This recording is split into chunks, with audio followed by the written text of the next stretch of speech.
ele pede o consentimento.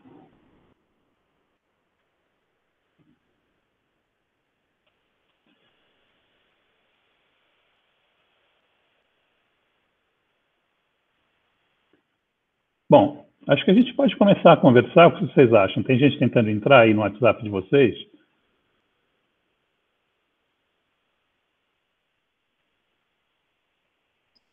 Eu não falo com ninguém pelo WhatsApp daqui da sala, eu não conheço ninguém, então por mim tudo bem. Ok. Tá rolando aí?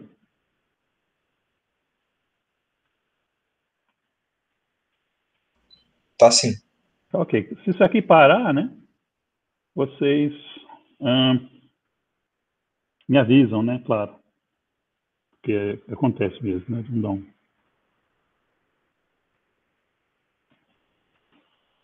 Então, de volta aqui a essas anotações de aula, né? Que vocês tenham agora mais próximo uma atividade para entregar, né? Basicamente, você vai dividi-la em duas porções, né? Uma, ela pretende ser uma revisão de vetores, né? Não completamente completa, né? Se me permite aí, completamente completa, mas tem algumas coisas que são importantes. Por exemplo, uma questão que eu vou deixar para vocês, né? Eu já comentei um pouquinho sobre elas, essas, uh, essas anotações aqui na aula passada, no que deu para fazer da aula passada. Então, essas duas propriedades binárias, né? Uma que aqui nesse caso é a adição, a gente denota por uma cruzinha, e a multiplicação por escalar, mais o conjunto, né? A ênupla, pertencente aos reais, por exemplo, né? Mas não exclusivamente, são requisitos para formar um espaço vetorial, tá certo? Um conjunto que então ele é munido de propriedades, além do próprio R3, que é simplesmente um conjunto numérico, tá certo? Então você precisa checar essas propriedades, né, que se definiram com o tempo, né, ligadas à terminologia vetor, não é isso?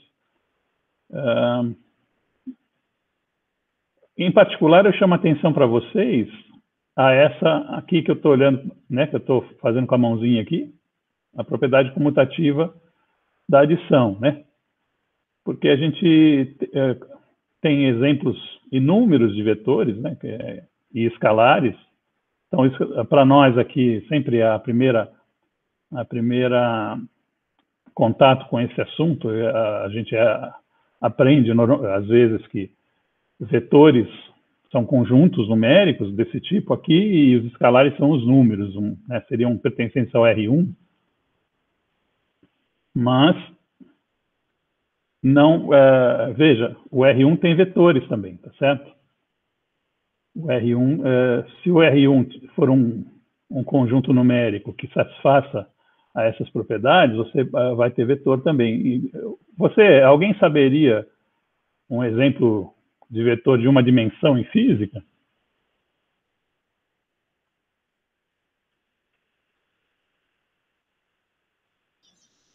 O eixo X, por exemplo. Da posição, não é isso? Isso. Exato. É um bom exemplo. Então, se você está medindo uma posição, a gente verifica, né, que a posição estava lá no começo da definição do que era vetor, né? Foi um dos primeiros, né, que entrou nessa palavra, antes dela ter, inclusive, essa definição mais rigorosa, possivelmente foi a posição. Quer dizer, a gente quer ligar o conceito à física, né? Porque é um curso de física matemática. Então, a posição é um bom exemplo. A posição, quando você trata numa reta, né, ou numa anel, por exemplo, num círculo, né, numa circunferência, o movimento ele é unidimensional, mas ele ainda é posição, né? Quer dizer, cuidado com a circunferência, né? Porque se você for descrever a posição em termos do ângulo, aí isso vai puxar a minha questão. Eu quero perguntar para vocês, talvez eu deixe lá no Google, talvez eu comece a falar hoje mesmo sobre isso, porque às vezes eu não me aguento, né? Daí eu vou queimar uma questão para vocês dissertarem um pouquinho sobre por que ângulo não é vetor, ou seja, dar a sua perspectiva, porque isso tem até no livro do Halliday, né? Eles fazem aquele exemplo de rodar o livro, e eu acredito que talvez os professores de Física 1 tenham comentado isso com vocês. Mas seria interessante ver a perspectiva de cada um, porque existem discussões mais formais e menos formais por aí, espalhadas pela internet e tudo mais, né? Então, se você for descrever de volta, né, a posição num anel circular pelo ângulo, ele não é bem uma posição no sentido de que não é vetor, né? Ele o ângulo tem um probleminha com ele. Ele fere, já estou adiantando a resposta, né? Ele fere uma dessas propriedades aí que a gente demanda para que ele seja vetor, tá certo? Em particular, as rotações em 3 dimensões, que seriam onde o vetor tem a melhor... Se o mundo fosse unidimensional, a gente talvez não ficaria tão apegado ao conceito de vetor. Ele possivelmente moraria mais na matemática do que na física, né? Mas em 3 dimensões e até mais dimensões, o conceito de vetor se torna bastante importante, né? Porque você reproduz a álgebra com pequenas diferenças, a álgebra dos números, né? De uma maneira bastante elegante, né? E não precisa se apegar tanto à geometria, que é um pouquinho mais difícil de lidar, é isso? A posição em uma dimensão, quem foi que falou? Desculpa, eu tenho que policiar o Meet e acabo às vezes não vendo quem faz a pergunta, tá? Tenho que me concentrar também na aula. Fui eu. Eu é quem aqui? Deixa eu ver aqui. Bruno. Bruno, tá legal. É que eu estou numa outra tela, você sabe, né? Não estou na tela que vocês estão. Eu estou na tela do PDF, então eu não vejo quando aparece. Depois eu vou ver lá no filme, né? Que apareceu claramente quem falou. Ainda bem que nessa máquina eu não neguei o som, porque eu odeio o som, eu sempre bloqueio tudo, né, que tem som. Não é que eu odeio o som, eu gosto de som de música, né, permitir aqui, mas ela está me avisando pelo menos que as pessoas querem entrar. Nós estamos perto do que nós tivemos a aula passada com 18 pessoas agora, tá? Vamos continuar então comentando. A título de revisão, né, que eu comecei um pouquinho mais cedo, para não ficar parando com conversa, né. Então, eu repetir aqui para os que chegaram depois, que a gente talvez suba uma atividade já para outro prazo, né, para depois de domingo, principalmente para o final da outra semana, perguntando ou pedindo que você faça alguma coisa de 2 páginas, talvez, um pouquinho mais, falando sobre por que ângulo não é vetor, né, tentando enriquecer essa discussão, né. Então, se baseando aqui principalmente nessas propriedades aqui, né, que a gente tem, que a gente requer dos objetos para que sejam vetores. Então, aqui tem uns resumos, né? Uma das coisas que eu comentei a aula passada, que gerou talvez um pouco de dúvida, mas ainda estou aguardando que as pessoas enviem pelo e-mail, né? É o conceito de transformações, né? Quer dizer, perdão, o conceito de invariância sobre um conjunto específico de transformações, né? Então, nesse caso dos vetores, é interessante a gente definir o que são transformações que a gente chama, no caso real, de ortogonais, tá? Então, o que é uma transformação ortogonal? O melhor jeito de pensar nisso, deixa eu tentar usar o quadro aqui para escrever enquanto eu falo. Vamos ver como é que está a minha CPU aqui, deixa eu ver aqui. Está perfeito, a máquina acho que não vai apitar, não. O que o cara lá da CIM me falou é que, às vezes, o cromo cresce com o tempo, né? E ele costuma... a fama dele é de começar a ocupar a memória, né? Mas acho que isso vai indicar aqui, né? A outra máquina é um pouquinho mais velha, ela não aguenta. Essa aqui é bem melhor, ela já é mais bem feita. Então, o que eu estou falando? Eu estou falando, você imagina uma matriz 3x3, né? Que a gente vai lidar muito com isso aqui, né? Sei lá, 3, 0, 6 e 0 novamente. Essa matriz, ela é simétrica? Não, né? Alguém falou que é aí, né? Então, uma matriz, vamos chamar ela de M, certo? Ela é simétrica quando a transposta é igual a ela mesma, tá? Tá dando para ver aí? Sim, tem que haver. Ótimo. Então, essa a gente diz que é simétrica. No caso real, a gente tira a transposta, né? Isso aqui é simétrica. Então, deixa eu escrever aqui do lado, né? Simétrica. Estou me especializando no caso 3x3 aí, mas você pode estender para qualquer matriz, tá? Isso aqui é exemplo, né? Não é necessariamente, não esgota o conceito, tá? A gente diz que ela é ortogonal quando você tem a seguinte propriedade: a simétrica vezes ela mesma dá a unidade, tá certo? Onde a unidade, no caso de matrizes, né, é a matriz diagonal só com a unidade no meio, né, na diagonal, tá certo? Então, a representação da matriz diagonal é uma coisa que tem zeros fora da diagonal e uns na diagonal. Então isso aqui é o conceito que eu estou focalizando no momento, né? Todas as matrizes que satisfazem. Então, eu consigo responder. Para vocês que não lembram, o que é a transposta, né? É você trocar as linhas pela coluna. Simples assim. Troca linhas por coluna, né? A gente costuma imaginar que eu estou virando a matriz em torno desse eixo aqui, ó. Você está fazendo uma rotação, né, da matriz para ela cair no plano de novo. E isso é trocar as linhas pelas colunas com uma rotação imaginária, né, para fora da página, né? E quando você faz isso, essa matriz claramente é diferente dela mesma, né? Então ela não é simétrica, como está escrito aí, né? Mas eu não sei se ela é ortogonal. Precisaria checar essa condição aqui para ver se a transposta é a inversa dela mesma, né? Uma maneira de fazer isso é inverter, multiplicar por ela mesma e ver quanto dá, né? Eu tenho a impressão que ela não é simétrica, ortogonal, tá certo? Bom, existem equivalências, já vou adiantar para vocês, que vão ter que fazer mecânica quântica, né? Para o espaço complexo, com outro nome, né? Quando você tem matrizes complexas, né, você admite que é o caso da mecânica quântica, essa propriedade aqui a gente chama de hermitiana, tá? Então, posso colocar aqui, porque vale também para as reais, né? Afinal, os reais pertencem aos complexos. Estou vendo se está saindo hermitiana. Tá? É um pouquinho ruim essa letra aí, mas... E essa aqui? Quem que já sabe? Quem que já adiantou um curso de álgebra linear ou mesmo mecânica quântica, que já sabe, vocês os mais velhos aí, já sabe qual que é o nome que ela tem no espaço real, quando você admite números reais e matrizes, números complexos e matrizes complexas. É importante esse conceito, né?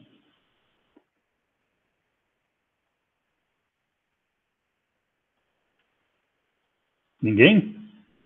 Qual o nome que a gente dá para as matrizes complexas que satisfazem? E também as reais, porque as reais são subconjuntos dos complexos, né? Então, eu posso chamar essa aqui de hermitiana, se eu quiser usar a generalização do conceito, né? Porque o real também é número complexo, só que sem a parte imaginária. O eixo R, né, pertence aos números complexos, é isso que eu estou dizendo, né? Então, essas matrizes simétricas também são hermitianas, né, rigorosamente falando, né? E as ortogonais também são unitárias. As unitárias, elas têm um papel central na evolução temporal na mecânica quântica, por exemplo. Porque se você tiver uma evolução segundo um operador dependente do tempo que não seja unitário, isso não é mecânica quântica, né? Não do jeito que está agora, pelo menos, né? Isso está ligado com a questão da observação, né? A observação tem um postulado na mecânica quântica que diz que quando você faz uma medida, você quebra exatamente essa propriedade de unitariedade, né? Então, quando você formula a mecânica quântica em termos de operadores, né, essa propriedade unitária ela é requerida do operador evolução temporal, né? Quem não sabe, só para você saber, aqui é um parênteses, tá? Deixa eu ver se está saindo aqui, tá? O E do número de Euler, né, elevado a I menos I H sobre H cortado T. Tá? Já colocando as unidades aí, não precisa desse H cortado, né? O Hzão, vou colocar um chapéu nele aqui para a gente é um operador da mecânica quântica que tem o nome de Hamiltoniano, né? Operador Hamiltoniano, a gente tem esse negócio em português, né? Mesa é ela, cadeira é ela e, sei lá, pé da mesa é ele, né? Então, se a gente fala operador hamiltoniano e função hamiltoniana na mecânica quântica, é bom para distinguir nesse caso, né? Essa genderização, não sei como é que fala isso, né? Das coisas, né? Muito bem, então, dado esse parênteses, vamos continuar aqui a discussão, porque é importante que a gente represente matrizes, né? Voltando aqui para o quadro. Estou no quadro ainda, né? Ficando, então, no quadro. Então, por que a propriedade de ortogonalidade é importante, né? Voltando para a realidade aqui nossa, que ainda está iniciando nesse curso. Porque os vetores, quando você faz transformações ortogonais sobre ele, então, o que é fazer uma transformação ortogonal sobre um vetor? Fala aí para mim. Vamos ver como é que vocês estão, no caso aí, afiados ou não com essa parte de matrizes e vetores, né? Porque já tiveram, né? Estão ouvindo aí? Sim, sim. E aí? Alguém se habilita a dizer como é que eu faço? Então, te dou uma matriz, ela é ortogonal, e ela vai transformar um vetor num outro vetor. Como é que você opera essa transformação? O que eu quis dizer com esse mambo-jumbo aqui? Vamos subir aqui de novo. Só que agora já está limpo, né?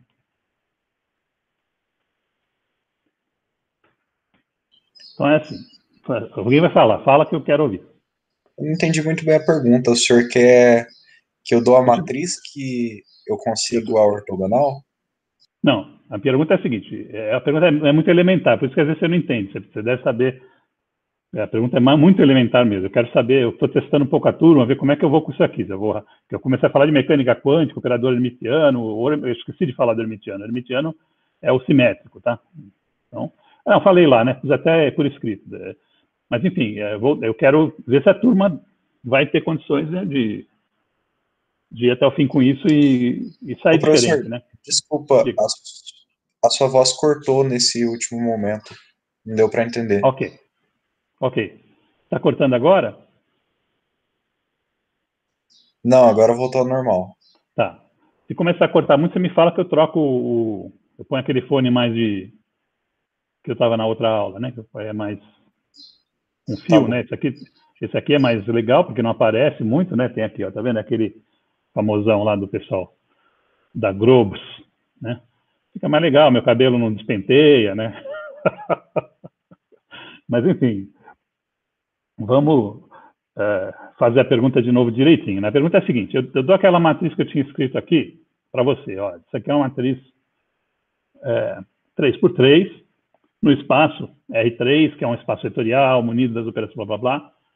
Então, nesse espaço, como é que essa matriz, como é que você faz para obter te dou um vetor, vamos escrever aqui, te dou essa matriz, agora eu vou fazer outra matriz que eu nem lembro mais daquela, 0, 1, 2, 1, 3 e 0, 0, 1 aqui. Pronto, essa matriz aqui, tá? Isso aqui é o N. Aí te digo que o vetor R, sei lá, nessa representação cartesiana é 1, 5 e 0. Eu quero saber como é que essa matriz transforma esse vetor. O que eu quis dizer com isso? É isso que eu quero saber. Então, eu quero obter o vetor que é resultado da transformação desse, que está escrito aqui, por essa matriz. Então, agora é uma transformação, estou me referindo a uma transformação de um vetor no outro. Eu quero subir esse conceito assim, desse jeito, meio na raça. Tá? E rápido também, sem ficar definindo uma transformação, não sei o que. Eu já estou pensando na representação da transformação, que não vai ser a única, depois a gente fala sobre isso. O que você faz para me dizer, então, como que essa matriz opera sobre o espaço vetorial para transformar os vetores? O que você faz? Com esse aqui, só com esse eu quero saber, não o espaço inteiro. Mas a resposta tem a ver com a transformação no espaço inteiro. Você entendeu agora a pergunta? O que eu entendi foi que o senhor quer multiplicar os termos IJK, né, que estão aí no vetor R pela matriz. Aí, exato, é nessa linha. Exatamente. Então, para eu saber o vetor R', né, transformado, eu vou fazer assim, ó, o R' vai ser o M atuando sobre o R. Isso aqui é uma transformação, tá certo? Então, eu posso interpretar isso aqui, é um produto simples que alguns de vocês possivelmente conhecem desde o ensino médio, né, que vai aparecer aqui na representação desse produto, mas que a gente escreve de uma forma algébrica compacta, que é muito interessante para a gente trabalhar, e pode interpretar, e eu estou interpretando aqui, como uma transformação, ou seja, esse vetor que está na saída é o resultado da transformação desse que está na entrada pela matriz, que agora eu estou dizendo que a matriz é uma representação de uma transformação abstrata. Tá claro isso aí? Então, estou sendo um pouquinho matemático nas definições aqui. Tá claro? Então, você sabe fazer isso. Você pega essa representação aqui e põe na forma de coluna. Então, para aqueles que não sabem, deixa eu subir um pouquinho, que eu tenho bastante quadro aqui. Não sei por que eu estou preocupado, né? A única coisa é que vai aparecer um pouco do mouse. Eu puxo ele para baixo de novo, deixa eu subir um pouco. Tem a caneca do café. Está bem escritório de física, isso aqui, de físico. Aqui. Então, vamos... Na verdade, eu tenho 3 boards desse aí, eu fico... Não sei porque eu estou sendo conservador de ficar pagando o que eu já fiz, né? Então, você vai representar, né? Deixa eu baixar um pouquinho para você ver o resto, né? O R, né? Você vai representar ele agora na forma coluna, que seria 150, né? Tanto faz, isso é uma representação possível, tá? Outra representação mais algébrica, digamos assim, é aquela que você faz que o R é igual a 1i, né? Isso, mais 5j mais 0k, né? Pronto. Então, tem diversas maneiras de representar o objeto, tá certo? Para mim, o importante é o que está acontecendo aqui na transformação, que é uma representação compacta, né, e amplamente abstrata, né, por exemplo, eu posso escrever a transformação assim para um outro espaço de dimensões maiores ou menores, né? Eu preciso especificar essas coisas. Nesse caso, você vai pegar a matriz, né, 1, deixa eu agora subir um pouquinho, que acho que já está saindo do campo, né? 1, 2, 0, 0, 1, 0, 1, 5, não foi isso que eu pus ali? 1, 3, olha o dedo mesmo aqui, porque é mais rápido, 3, 1, vai multiplicar por 1, 5 e 0, e isso vai te dar um resultado que você sabe fazer, sabe? Multiplicar essa matriz. Por exemplo, esse primeiro aqui, quanto que dá? Dá 1, né? Esse segundo aqui, eu estou fazendo também de cabeça aqui, né? Dá 7, certo? Porque o terceiro dá 0, né? Dá 2 mais 5, né? E esse aqui dá 0. Então, esse 170 é o R', certo? É o resultado. É uma representação do novo vetor. Então, como é que eu posso interpretar isso aí? Eu posso dizer assim, olha, eu peguei um vetor e transformei num outro. São 2 vetores do espaço que estão relacionados por essa transformação. Qualquer vetor que eu te der, você consegue pegar essa mesma matriz e transformar num outro. Tá? Então, quer dizer, o que eu estou dizendo aqui? Estou dizendo que para definir o que é uma transformação, eu apelei para a representação do que é uma transformação matricial, que é um objeto que eu presumo ser familiar para as pessoas que estão no 4º semestre de física, ou mesmo mais, né? Ou talvez um pouco menos, e ter esse exemplo, não é isso? Mas eu estou abstraindo, na verdade, né? Eu estou interpretando isso aqui, que é o importante para mim. Isso aqui é a transformação, tá certo? Transformação de um vetor no outro. Tá? O que pode ser essa transformação? Não sei, depende da matriz, né? O que eu estou dizendo é que tem um nome para certas transformações, né, que a gente chama essas transformações de ortogonais, quando a representação dela, né, matricial, é uma matriz ortogonal. Ou seja, que satisfaz aquela propriedade que eu tinha posto aqui, mas já apaguei, né? Vou botar aqui do lado, né? Isso aqui. Quando isso aqui é satisfeito pela matriz, a gente chama isso aqui de transformação ortogonal. Tá? E por que ela é importante nesse conceito, nesse contexto aqui que eu estou? Porque a transformação ortogonal, ela mantém o módulo dos vetores, né, invariantes. Então, você pode dizer, como me perguntaram na aula passada, né, que os vetores desse espaço, né, do espaço, eles são invariantes por transformações ortogonais. É uma frase que tem pouca informação sobre o que está acontecendo. A gente está se referindo ao módulo do vetor, né? Lembra o desenho que eu fiz com um exemplo plano? Que pendia a interpretar que se o cara rodava junto, ele podia dizer, não, mas o vetor mudou, ele não é invariante, né? Então, por quê? Porque isso a gente apega muito no significado do dia a dia das palavras, né? Tem que saber o que está por trás de uma frase. Olha, os objetos são invariantes por transformações ortogonais, né? Que invariância é essa, né? Tá bom? Alguma dúvida nesse ponto aí? Professor, o Ian fez uma pergunta no chat. O chat eu não consigo vigiar. Vou pedir a vocês todos. Deixa eu olhar aqui. Cadê o Ian? Vixe, Maria, tá o chat aqui. Eu não consigo vigiar. Bom, acho que agora já posso deixar no chat, que já entrou todo mundo. Tá aqui. Eu tô lendo sua pergunta, Ian. Tem calma, que mesmo que você esteja sem microfone, se a derivada integral são transformações lineares, e isso, então elas têm matriz associada, certo? Então, você tem que definir. Deixa eu falar para você, Ian. Como é que você faz? Sim, você pode ter matrizes associadas, tá? Você pode ter matrizes associadas. Por exemplo, o operador de... Ian, você já... Responde aqui no chat mesmo, se você está sem microfone. Você já viu um pouquinho de física moderna, né?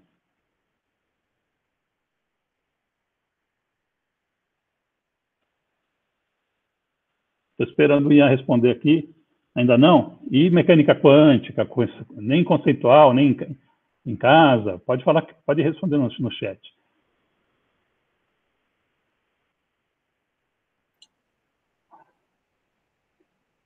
Nem em casa mesmo por curiosidade. Né? Então, deixa eu perguntar para você aqui, ó, se você já viu isso aqui, ó. É uma coisa assim, não lembro se vai em cima ou embaixo agora, tá? Me perdoe se eu pus errado, né? Eu consigo resolver isso em 5 minutos, mas eu vou divergir muito da discussão. Você iguala isso aqui com o P, né? Com o operador momento, né? Já ouviu falar disso? Não é familiar, não. Você já ouviu falar? Que das maneiras de quantizar, né, a teoria é fazer isso, é substituir o momento pelo esse operador com derivado, né? Então, eu estou respondendo dando uma volta aqui, né? Porque a gente precisa, mais para frente, eu posso até pegar como exercício uma questão dessa, né? O operador momento tem uma representação matricial e a resposta é que sim, você precisa ser um pouquinho flexível com essa noção de matriz, no caso do operador momento contínuo, porque é difícil admitir o momento quando ele não é discretizado, né? Se você, por exemplo, um problema de partículas dentro de uma caixa, você tem energias discretas. Todos os problemas que você tem confinamento por um potencial, confinamento significa que a partícula não sai de uma certa região, nunca. Tá? Não vai para o espaço até infinito e volta, não faz isso. Ela fica dentro de uma região de dimensão conhecida. Isso chama-se confinamento. Toda vez que você tem essa propriedade na mecânica quântica, né, você tem níveis discretos de energia. É o caso, por exemplo, do átomo de hidrogênio. Você sabe que o elétron lá não sai de perto, tem um potencial, que às vezes o pessoal chama de potencial que é parecido com o Lennard-Jones, mas esse aqui tem o potencial centrífugo, mais não é Lennard-Jones. Você põe o potencial, a energia potencial, que deixa eu puxar isso para baixo, que está saindo do escopo aqui, né? Estou tentando desenhar rápido aqui, né? O potencial, como função da distância até o núcleo, né? Ou até o centro atrator, melhor assim, né? Quando você tem energias menores que um certo valor, certo é o valor, né, de ionização, né, que o pessoal fala, os níveis de energia são quantizados aqui dentro, né? Significa que o elétron não tem órbitas que não saem, nunca vão para infinito e voltam, por exemplo, né? Que é, no caso da mecânica clássica tem aquelas órbitas abertas, né? Se você já fez. Quem já fez mecânica clássica aí? Alguém? 4 semestres, fez só cálculo 3, né? Eu já fiz, professor. Fiz mecânica clássica e analítica. Legal. Então você está sabendo bem isso aí. Essa parte do potencial, né? Isso aqui. Mas não tem problema. Tem gente que não viu, eu sei, que nem vai ver tanto como clássica analítica, né? Por exemplo. Mas, enfim, eu estou respondendo a pergunta do Ian, né? Que no caso de um operador linear diferencial, né? Como o caso da derivada, você associa, sim, uma representação matricial em certas circunstâncias, né? Mas você vai ter que, a gente talvez fale disso, talvez dê tempo de falar disso, né? Você precisa definir o produto escalar antes de definir o que é matriz, porque escondido nisso aqui, ó, vou fazer uma pequena discussão aqui, tá? Porque daí completa essa parte conceitual, não vai ser ruim. Escondido nisso que eu fiz aqui, ó, 1, 0, 1, né? 1, 1, 0 e, por exemplo, 0, 2, 1.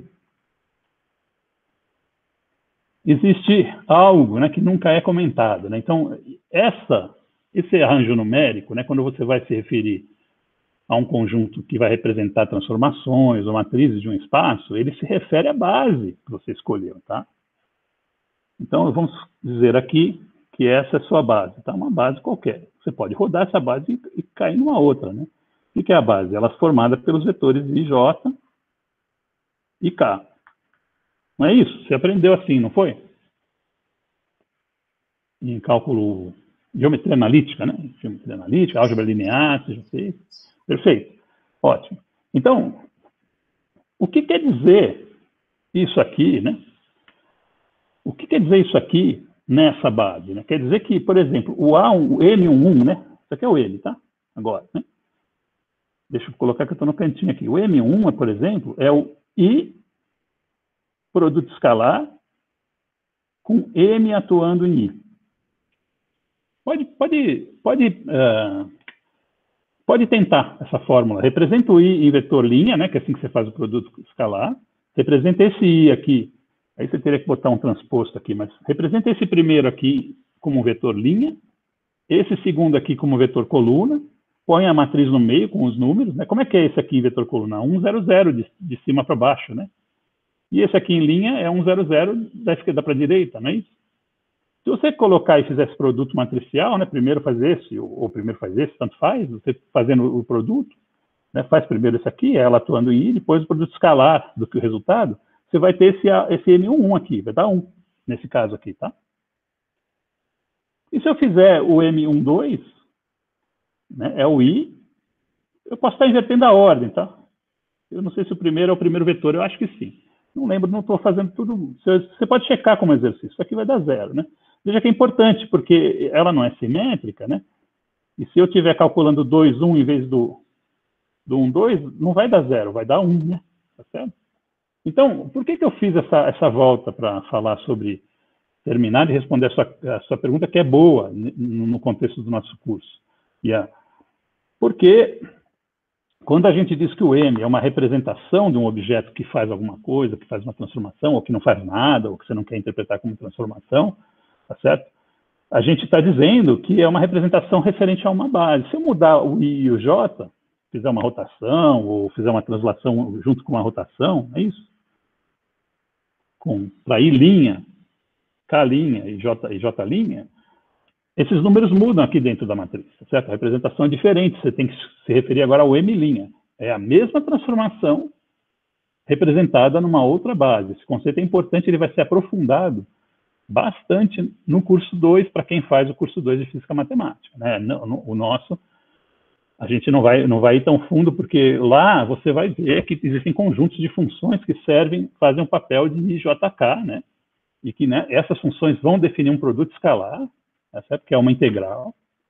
Então, eu não vou aprofundar muito, tá certo? E aí sim você consegue generalizar o conceito. Por que eu gostei da pergunta e fiquei tanto tempo nela? Primeiro porque puxa algumas coisas importantes que às vezes eu passo por cima, eu presumo como já dadas, e não sei se são, né? Segundo, antecipa algumas coisas do nosso curso, né? Que vai ser sempre baseado a referência a gente faz sempre abstrato, olha, tá uma transformação ortogonal, né? E você vai representar, e a escolha da representação normalmente é de quem está lidando com o problema. É do freguês, como a gente fala, né? Certo? Então, é na física, né? Tá? Então é importante dizer isso aqui, né? E antecipar os problemas que a gente vai ver por aí, tá? A gente vai, em particular, o que eu quero já para a aula as notas de aula número 2, elas já vão fazer, você vai ter que estudar ela semana que vem, né? Para fazer a tarefa que eu vou subir, né? A demonstração de que essas matrizes ortogonais, elas formam dois conjuntos. Uma são as matrizes com determinante -1, tá certo? Que são associadas com reflexões, não são reflexões puras, mas podem ser reflexões puras também, e as que têm determinante mais um, que são associadas com as rotações. Eu quero demonstrar nessas notas de aula, eu quero que fique, está demonstrado, mas eu quero que vocês percebam isso, que as transformações ortogonais, tá certo? Elas são as rotações, ou seja, a gente pode definir rotação sem falar em geometria, tá? Se a gente definir uma transformação ortogonal. Como é que a gente faz isso? É uma transformação que pode ser mediada por um objeto que tem dois índices, que aqui eu coloquei no arranjo matricial, tá certo? E que tem certas propriedades que a gente precisa, vocês aprenderam no caso das matrizes, né? E que, se você mudar os índices, né, se você inverter os índices, I por J, vai nela mesma, não é isso? Perdão, vai numa matriz que é a inversa dela mesma, isso é ortogonal, né? Ela vai nela mesma quando é simétrica. Eu me confundo o tempo inteiro com a terminologia, né? Porque são conceitos que vêm em par, né? São próximos, né? Então, a matriz ortogonal é isso. A transformação ortogonal pode ser isso, pode ser dada por um conjunto de números, né? Que são indexados com dois índices e que tem um universo de propriedades. Na verdade, as matrizes formam, sob certas circunstâncias, podem formar um espaço vetorial tranquilamente, né? Você tem as operações binárias, então você pode generalizar o conceito de vetor para os objetos que a gente chama de matriz, não tem problema nenhum, tá bom? Também se transformam, né? E tem ainda o conceito que vocês ouvem mais, que está ficando antiquado essa terminologia, mas é importante na física, né? Que é o conceito de tensor, né? Que são a extensão do conceito de vetores para mais índices, né? Então, em vez da transformação ter dois índices, ela tem três. Tá certo? Você não consegue fazer um arranjo bidimensional com os números, poderia colocar num cubo, por exemplo, em 3 dimensões, né? Uma matriz cúbica, não é isso? Ou 4, aí você já não tem como, né? Tá certo? 4 índices, né? Então, sei lá, um dos quais você já deve estar preocupado com ele, que eu vou colocar aqui, é o nosso famoso número de Levi-Civita, né? Que às vezes é chamado, por causa disso, de tensor de Levi-Civita.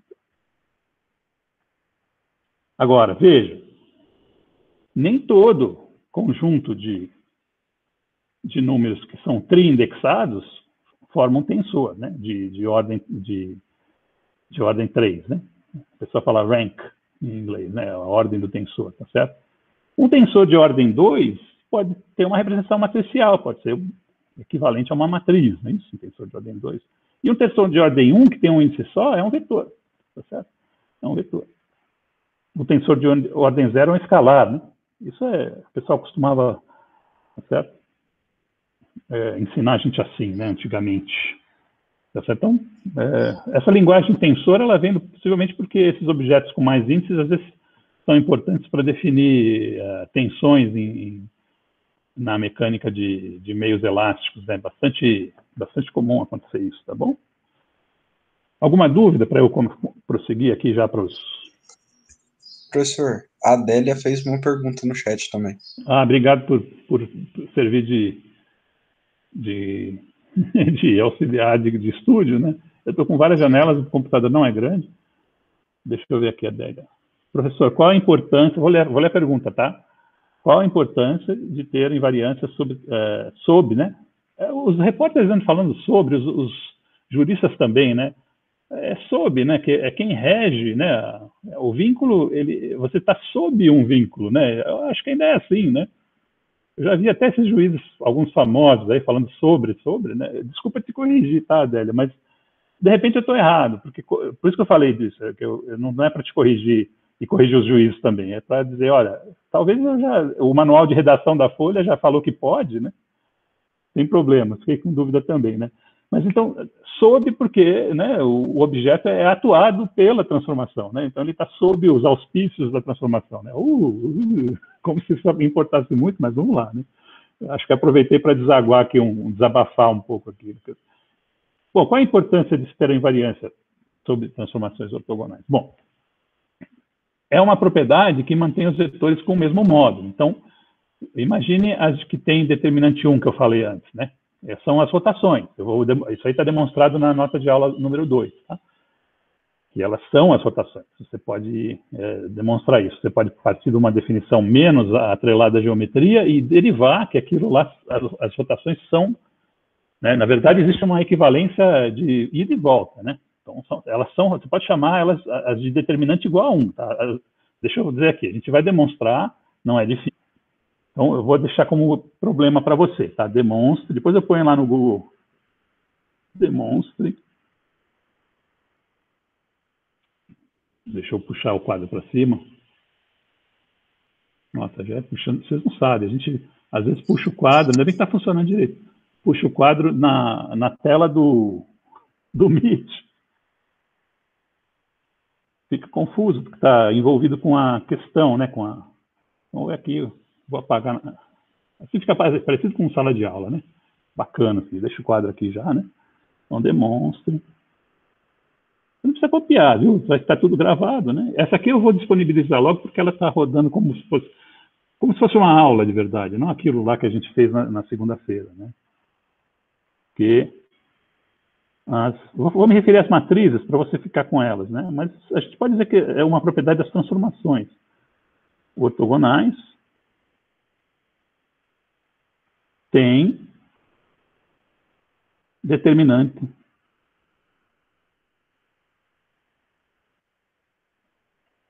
igual a mais ou menos 1.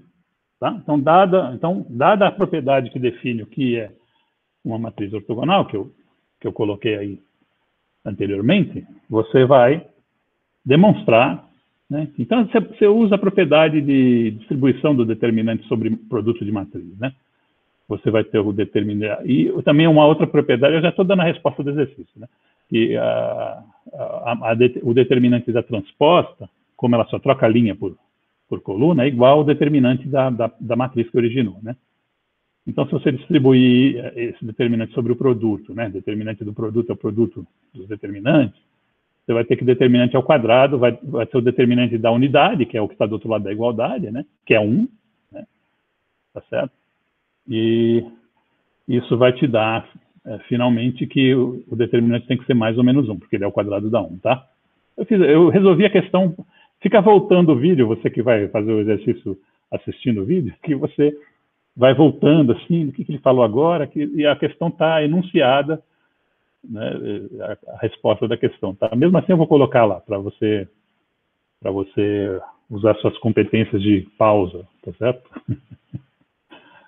Vamos voltar aqui nas notas, que eu quero passar para o outro tópico. Eu não quero fazer uma aula longa, né, porque eu estou desconfiado que esse problema que nós tivemos na aula anterior está relacionado com ficar muito tempo também. Hoje está indo tudo bem, eu estou olhando aqui a CPU, ela está supimpa. Eu acho que eu vou, se for assim mesmo, eu vou adotar esse formato. Inclusive, nós estamos no Wi-Fi, eu estava preocupado com isso, uma coisa que eu ainda não resolvi, que é cabear isso aqui, que eu vou fazer, eventualmente, ou ir para a minha sala, que aí eu tenho que falar com o Marcelo para inserir essa...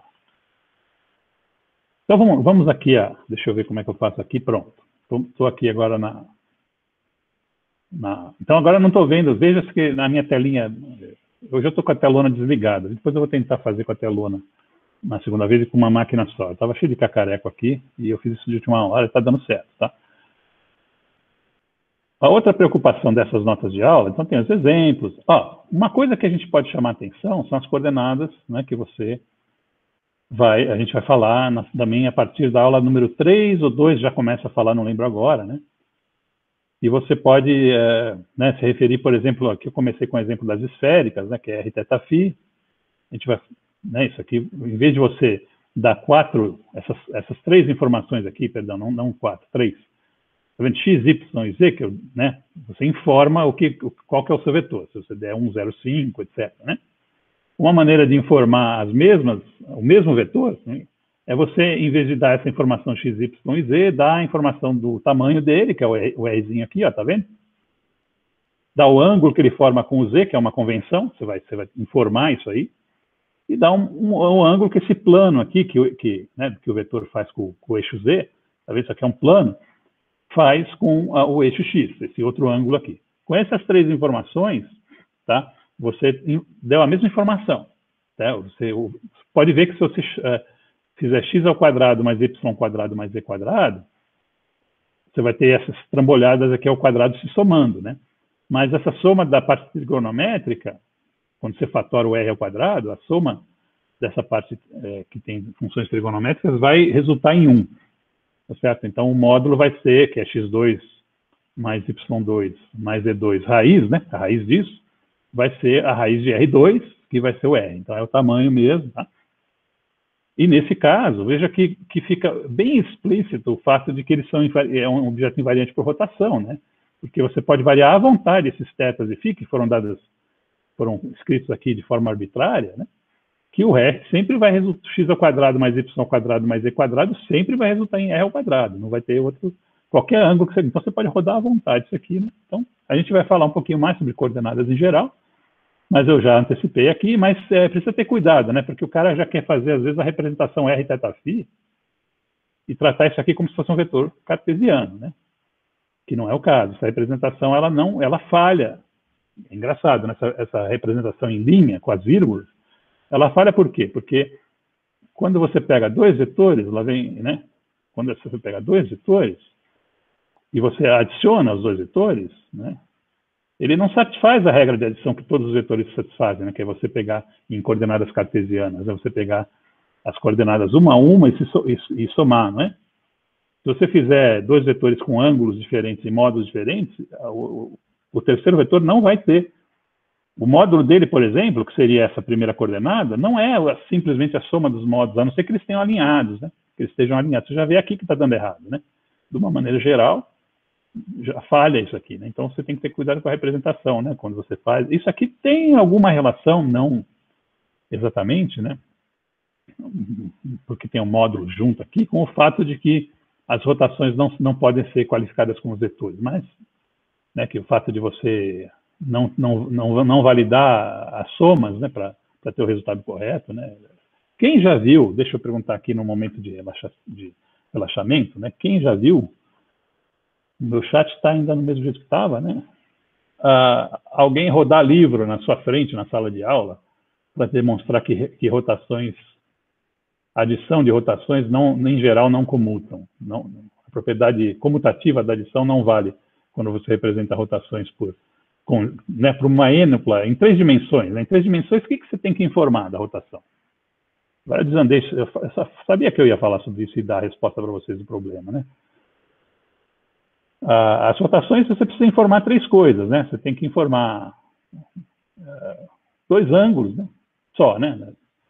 E o tamanho, né? O tamanho do... Deixa eu falar de outro jeito, porque eu falei que tem que informar 3 coisas para caracterizar uma rotação. Então, essas 3 coisas são o eixo, tá certo? Em torno de qual eixo você produz a rotação? Tem muitos eixos que você pode produzir. Então, em 3 dimensões, você pode ter inúmeros eixos, né? Então, você tem que informar, olha, é o eixo Z, é o eixo X, é um eixo intermediário, né? Que é uma combinação de X e Y, que eu vou fazer uma rotação em torno daquele eixo, ó, num plano que fica perpendicular àquele eixo, tá? Outra informação que você tem que prover é o θ. Qual o tamanho da rotação? 90 graus, 95 graus, tá? E, finalmente, a última informação, que senão você não sabe direito como fazer essa rotação, é para que lado que eu vou rodar, no sentido horário ou anti-horário, não é isso? É isso. Então, você tem um sinal aí, mais ou menos que dá horário e anti-horário. Você pode convencionar como sendo um sinal em relação ao sentido do eixo, tá certo? Então, você tem que dar 3 informações. Então, você poderia pegar essas 3 informações e apresentar como uma ênopla, né, ordenada em linha, por exemplo. Né? E por que as rotações, então, não viraram vetor lá no início dos tempos? Que seria conveniente, né? Você tem, por exemplo, uma mesa composta, né, com 2 rotações em torno de eixos combinados. Você soma as rotações e tem a rotação resultante, né? Ia ser muito conveniente se a gente pudesse fazer isso, porque senão o problema geométrico é sempre mais complicado do que a álgebra, né? E você não pode, tá? Então, estou chamando a atenção aqui por algo que eu já provoquei vocês, mas vou voltar aqui para seguir com a... Olha os operadores lineares do Ian, né? Deixa eu ver aqui teu nome de novo. Ian. Já decorei, tá vendo? Que ele estava preocupado, né? Então, aqui você pode representá-los por matrizes, às vezes. Dependente do espaço que você definir como sendo um espaço vetorial, isso é muito flexível, isso aí. Aqui nesse curso não vai ficar tão claro, mas... Tá certo? Mas a gente vai mencionar reiteradamente, tá? Você dá uma lida aqui, né? Aqui tem agora aplicação em física, né? Essas forças são vetores. Então, depois você vai ler isso aqui. Hoje eu não vou também seguir exatamente linha por linha. Deixa eu ver que horas já são aqui. A gente começou hoje 8 em ponto, não foi? Ou 8 e 5, né? Então já estamos com um tempo bom aí para fazer uma aula curta, né? Mas eu vou seguir aqui, tá certo? Aqui tem vários exemplos, você deve estar estudando isso, tá certo? Como você representa isso, como você opera, né? É importante isso, né? Porque tem uma parte que você precisa fazer as coisas, né? Então, como é que você faz o produto escalar e você demonstrar, por exemplo, demonstre que ele é invariante por transformação ortogonal. Dá para demonstrar também, tá? Outro possível problema, né? Aqui, os exemplos que você já deve estar vendo. Aí sim, chegamos aqui na segunda parte né, que eu falei que você divide essa nota de aula em duas, né? A primeira é uma revisão sobre vetores. Eu não estou falando muita coisa diferente do que você já teria visto possivelmente em álgebra linear. Em álgebra linear, não. Nem precisa de álgebra linear, em geometria analítica mesmo, primeiro curso, primeiro semestre, né? Alguns de vocês já veem muitas dessas coisas, não tudo, no ensino médio, alguns de vocês, né? E aqui, a gente vem aqui definir dois objetos, tá? Um é o símbolo de Kronecker, que é esse aqui, tá? Então, o que é esse símbolo de Kronecker? Ele é só uma maneira de informar, né? E aparece muito, então a gente tende a fazer a anotação ficar compacta, né? Então, é um delta, por isso chama delta de Kronecker, né? O símbolo de Kronecker, né? Isso aqui é um delta aqui, tá? Se você não tá... E aqui tem dois índices. Então, é um objeto biindexado, né? Que ele vale 1, tá? Ele é um número 1, um número real, ou inteiro 1, quando os índices são iguais. E ele é 0 sempre que os índices são diferentes, tá? Então, por que ele é importante? Para começo de conversa. Tem alguém aí? Sim, sim. Opa. Qual é a representação matricial desse objeto? Você que já viu um pouquinho. Não sei se eu lembro muito bem, professor, uma matriz diagonal unitária. Exatamente. Isso aqui é equivalente na representação a isso aqui. Então, se for em 3 dimensões, mas veja que ele pode ser definido em 4, em 5 dimensões, em 2 dimensões. Eu estou me apegando nos meus exemplos a 3, porque em física a gente tem muito realização, né, do R3, mas esse ΔJ é simplesmente toda vez que os índices são iguais, ele dá 1, né? Então ele é uma representação dos elementos de matriz dessa matriz que está ao lado direito, né, do quadro, né? Tá certo? Então esse é um objeto. Aí ele é um tensor? É um tensor de ordem 2, certo? Também ele faz propriedade, também se transforma ele mesmo. Ele tem uma representação matricial, não precisa dela. Você pode definir ele assim, né? Com o conjunto numérico, né? Que biindexado que tem essa propriedade, tá certo? De qualquer dimensão do espaço. Um outro importante é esse aqui, que é o símbolo de Levi-Civita. E nós estamos com uma tarefa, inclusive, né? Para fazer, que eu preciso fazer uma ressalva sobre essa tarefa. A tarefa não, eu falei, derive todas as relações daquela lista, né? Algumas relações lá tem operadores diferenciais que a gente não viu ainda. Então, rigorosamente, você não precisaria, eu não vou deixar de dar nota se você não fizer aquelas, tá? Todas que não tem operador que você não conhece. Se você quiser fazer aquelas que você já conhece, o gradiente, porque viu em cálculo 3, né, filho? Então, também não...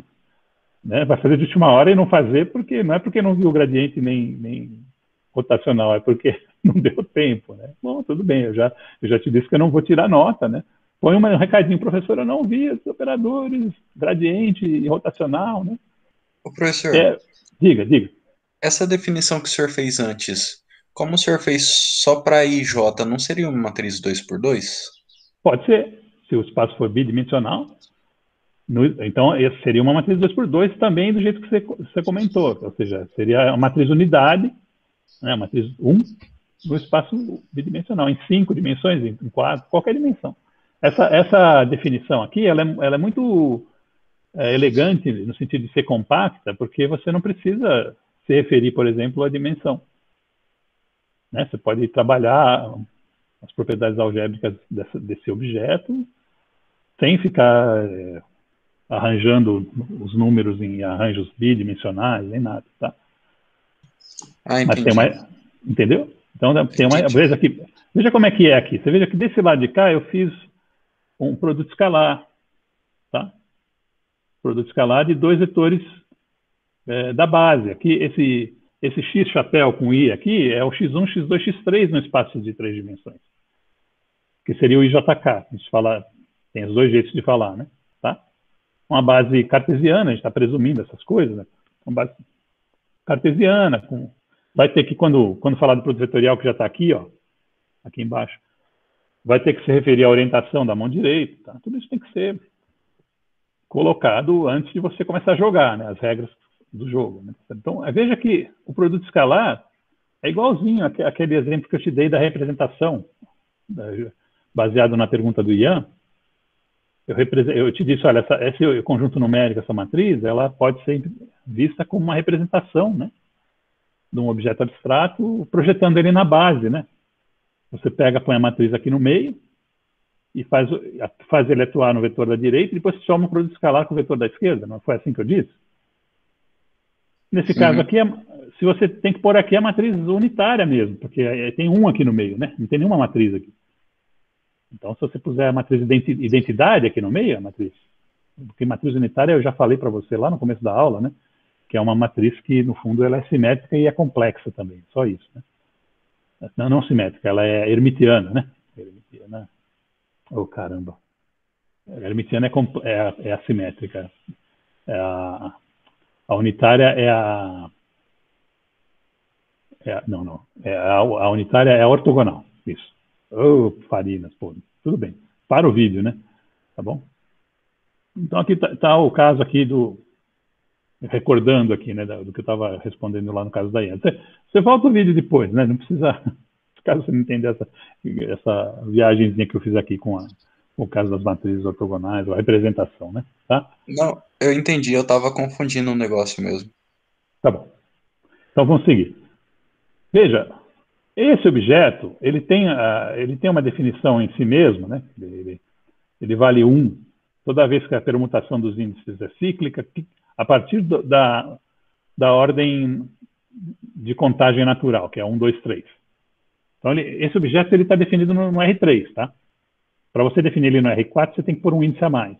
Então, ele tem, lá no artigo que eu recomendei você ler, ele tem generalizações, né? Para mais passos. Ele é muito interessante para nós aqui. Eu quero ver se vocês, pelo menos alguns de vocês, saem sabendo fazer produto vetorial, representando produto vetorial, usando esse cara, porque ele limpa muito a casa, né? Se você lembrar, onde é que eu quero chegar, né? Alguém de vocês já usa esse número para fazer produto vetorial? Bom, pela ausência de resposta, acho que é não, né? Não, ninguém usa. Como é que você faria, por exemplo? Eu vou apagar aqui para você se sentir na sala de aula, né? Vou apagar bem na... Professor, teve mais uma pergunta no chat. Deixa eu olhar qual que é a pergunta. Obrigado.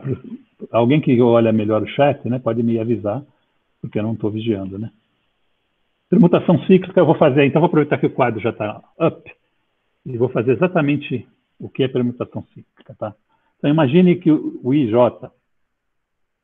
vamos fazer aqui, então é epsilon IJK, né? Então, epsilon 1, 2, 3. Então tem 3 índices que são os mesmos índices que você define a base, x1, x2, x3, tá? Aqui significando que é o espaço R3, I, J e K. Essa é a base. Tá, vou botar ele um pouquinho para baixo para você ver aqui, tá? Então, esse cara, por exemplo, quanto que ele vale? Ele vale 1. Porque a permutação é cíclica, no sentido... Isso aqui é que define o que é cíclica. Toda a permutação que você puder contar da esquerda para a direita, veja bem. 1, 2, 3 é cíclica, por definição, tá? Então, isso aqui é 1, tá? Não vou nem botar a chave aqui, porque eu estou com índices definidos aqui. Digamos que eu faço 2, 1, 3.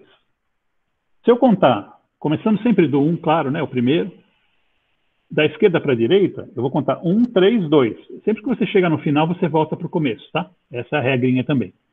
1, 3, 2 não é uma permutação cíclica de 1, 2, 3. Tá certo? Então, isso aqui vai dar menos 1. É sempre assim. Então, por exemplo, para ver se você entendeu,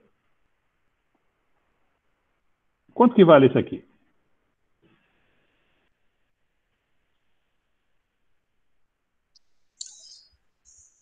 Eles responderam que vale 1.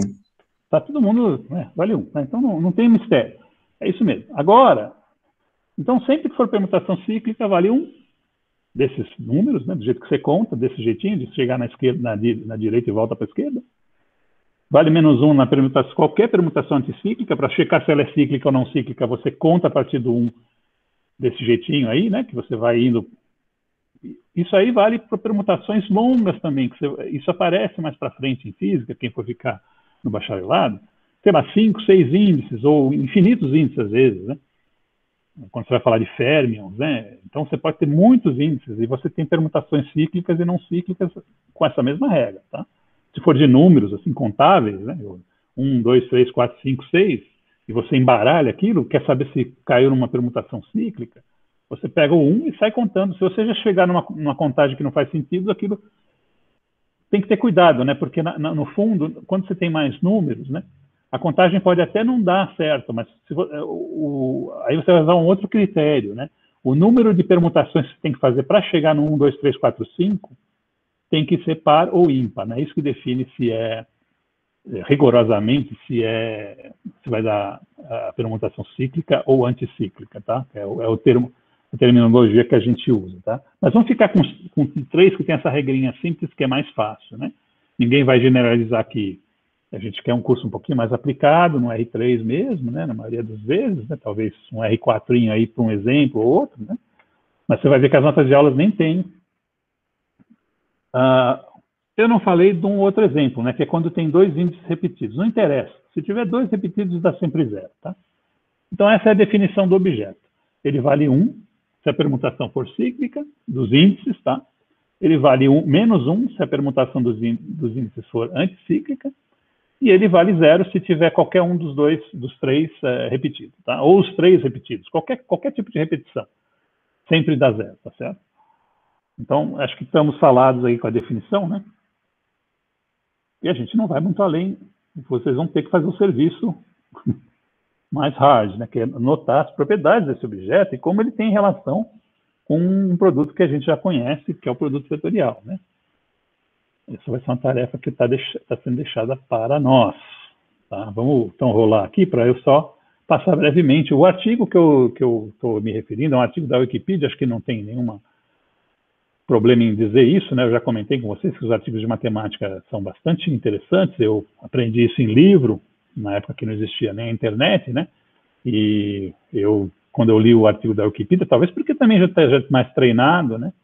E gostei, mas nessa mesmo dia que eu li o artigo da Wikipedia, eu estava lendo os livros para poder preparar a aula, né? E para mim está bem mais clara e mais completa, inclusive, né? Então, uma propriedade que é central para nós aqui é você demonstrar ou verificar, o que é mais fácil de fazer e mais direto, que quando você tem esse tipo de produto, veja que não tem nenhum índice repetido a não ser o K, né?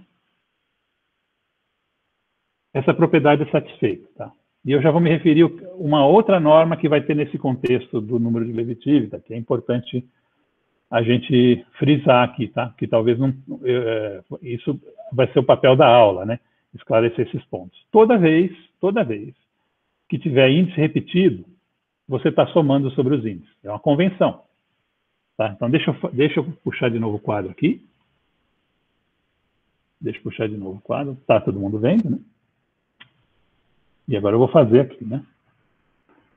Então, imagine que eu tenho, sei lá, A e K, B, K, J. Tá? Então, nesse contexto em que a gente lida com objetos bi, tri ou poliindexados, e que nem, por exemplo, é o caso da relatividade geral, tá? Que a gente vai mexer o tempo inteiro, não vai escrever as matrizes em arranjos, nada disso, a gente quer deixar referir só aos índices. Tem essa convenção que é chamada convenção de Einstein, tá? Convenção de Einstein de soma sobre índices repetidos. Toda vez que aparecem dois índices, isso aqui quer dizer uma soma em K. Nesse caso que eu estou no R3, né, seria de 1 até 3, de AI, K, B, K, J.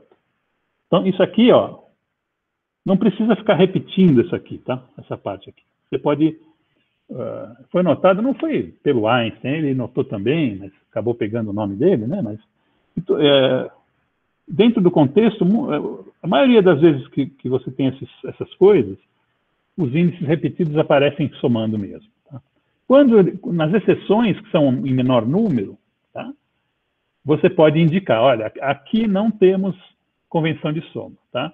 Então, é assim que a gente estabelece uma convenção de soma, e isso tem que ser informado. Se eu te der uma prova, por exemplo, que não vai ser o caso aqui, né, mas uma lista, você tem todo o direito de perguntar, professor, aqui está em vigor a convenção de soma sobre índices repetidos ou não, entendeu?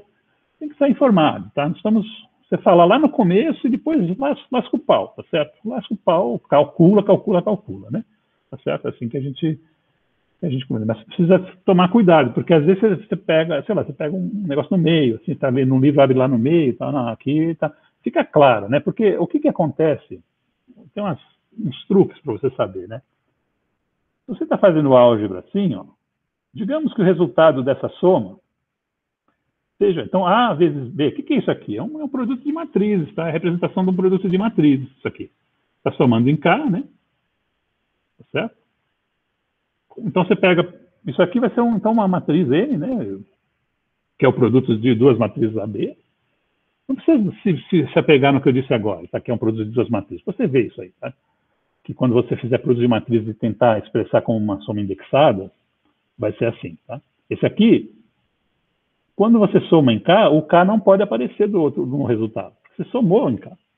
O K foi realizado, os números do K. Foi somando, de 1 até 3 aqui no caso real. Né? Então, isso aqui é um M e J. Porque o I e o J estão livres, não estão sendo somados. Então, quando você olha no livro, lá no meio, e não sabe se tem convenção de soma, se você vira algo assim, que tem cada um lado e não tem do outro, certamente é uma soma em K. Porque o K... Se ele aparece e não tem soma, ele tem que aparecer dos dois lados. Não é isso? Não é um produto que você se refere a um objeto do lado esquerdo de uma igualdade, que tem um índice qualquer entre vários, e se ele não está somado, ele tem que aparecer do outro lado, né? Ele tem que indexar o resultado também, porque o que o índice faz? Ele se refere a uma coleção, né? Então, o índice, na verdade, ele está... elegantemente consolidando uma coleção de objetos, numa única igualdade, né? Então, é uma maneira elegante de dizer, olha, aqui tem, depende da dimensão do seu espaço, tem N aí, N igualdades, não tem uma só, tá certo? E se você tem um índice, o índice vai valer, a igualdade você está dizendo aqui, que ele vale para todos os Is e Js do conjunto 1, 2, 3, aqui no caso do R3, tá certo? Então, aqui, quantas relações eu tenho aqui? Eu tenho 9 relações, né? Porque eu tenho 2 índices no espaço R3, eu tenho 9 relações expressas numa única... Você veja qual que é a finalidade, né? Você vai para o espaço quadridimensional, que é o da relatividade, né? Ficar escrevendo um monte de equação, né? Você escreve uma só, né? Que já tem toda a informação ali. E isso me leva, né? Vamos voltar aqui, exatamente a proposta desse objeto aqui, no caso, no R3, porque ele tem só 3 índices, né? Que é facilitar a sua vida quando você faz produto vetorial. Tá? Quando você faz produto vetorial, num caso de um produto simples, de um vetor pelo outro, você pega aquele arranjo matricial, que é dar um pseudo-determinante, não é assim? Todo mundo já viu isso? Deixa eu ouvir a voz da turma um pouco para ver se ainda não deu crash. Não, está indo bem. A máquina está tranquila. Fala.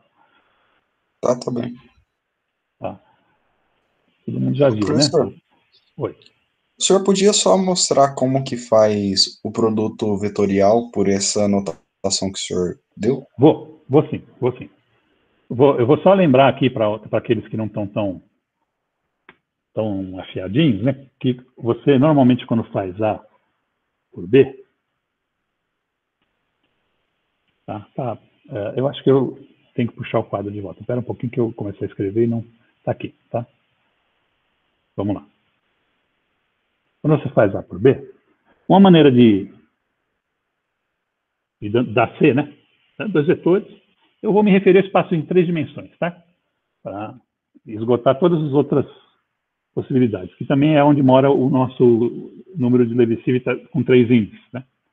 Então, Esse C, como é que ele é feito? Você pega, te ensinaram a fazer um pseudo-determinante, né?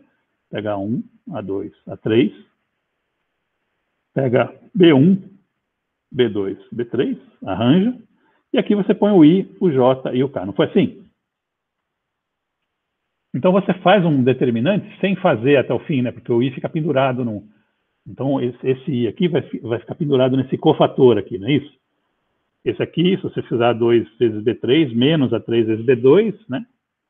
Vezes o I, tá certo? Vai ser a componente X dele. Não é assim que você faz? Isso. Beleza. Bom, isso aí tá legal. Isso aí é a mesma coisa que fazer com o tensor, que eu já vou falar já como é que é o tensor de Levi-Civita, né?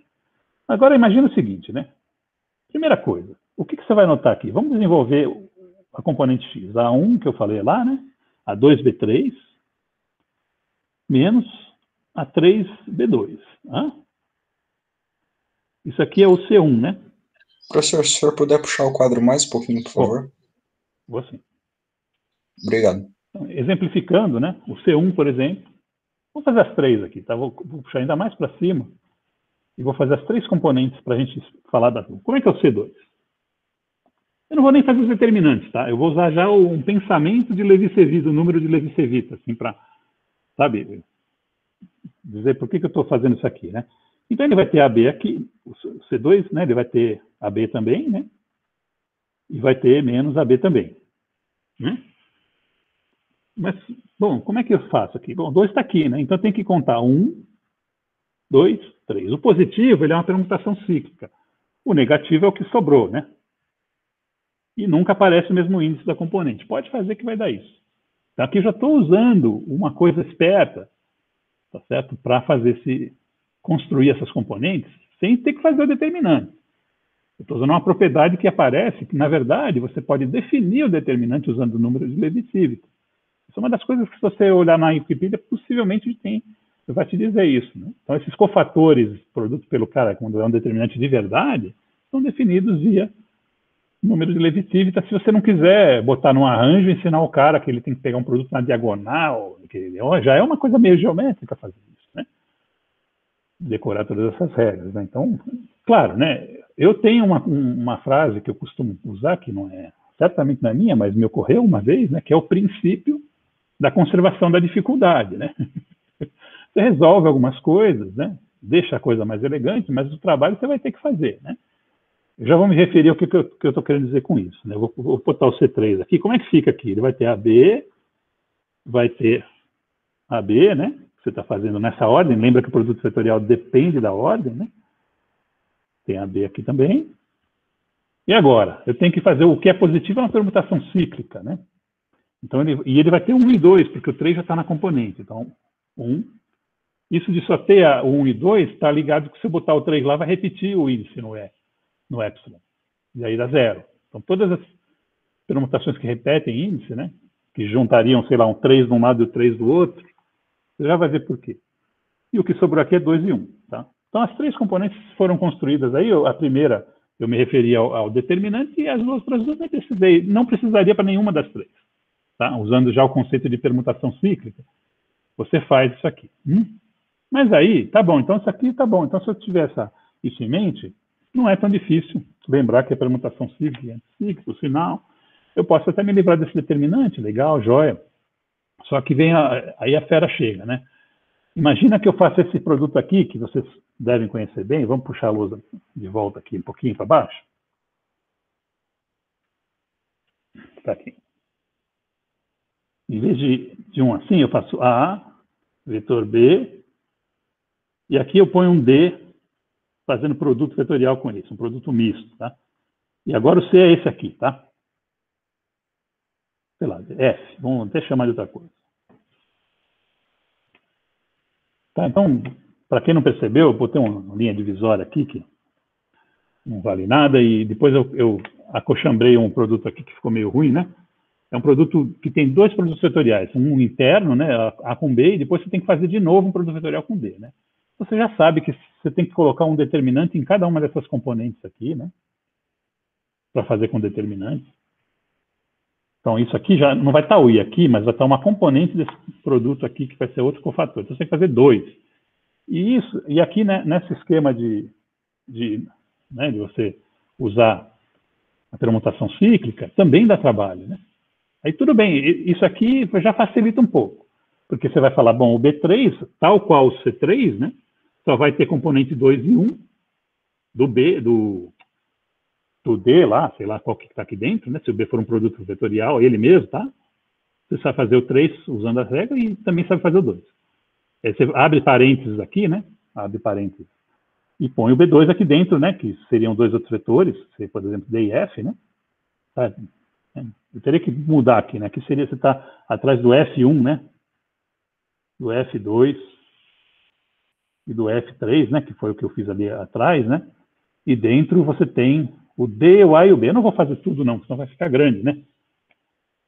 Mas você entendeu como é que você pode agilizar um pouco o problema, em vez de fazer primeiro um determinante depois? Claro, se você tem números, 1, 5, 2, não te custa tanto fazer 2 determinantes. Você faz um, depois faz o outro e acabou. É melhor até, tá? Do que ter que aprender um conceito novo, tá? Mas se você tem expressões que você está derivando como fórmulas, né, que você tem que... Aí você vai ver o trabalho que te dá. Você vai deixar a coisa literal, né? Então, vem finalmente, né, essa propriedade aqui, que apareceu aqui de volta, ela vai ser bastante útil para mim. Né? Eu vou voltar aqui e olha como é que fica o produto vetorial, tá certo? Está vendo aqui, né? Deixa eu ver se está na tela certa. Né?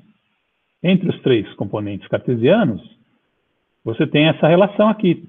Isso aqui é fácil de verificar, porque você tem sempre... Os 2 que fazem o produto vetorial tem que ser diferentes. Tem que ser, por exemplo, o 1 e o 2, ou o 3 e o 1. E sempre o terceiro vai ser o que não está aparecendo no produto. Por exemplo, se você fizer produto de I com J, tem que dar o K, mas se dá mais ou menos K, depende desse arranjo aqui, ó. Então, aqui já é uma realização de um exemplo, onde um produto vetorial pode ser expresso de forma bastante resumida, né? Aqui tem... Quantos produtos vetoriais tem aqui? Nessa expressão única aqui. Né?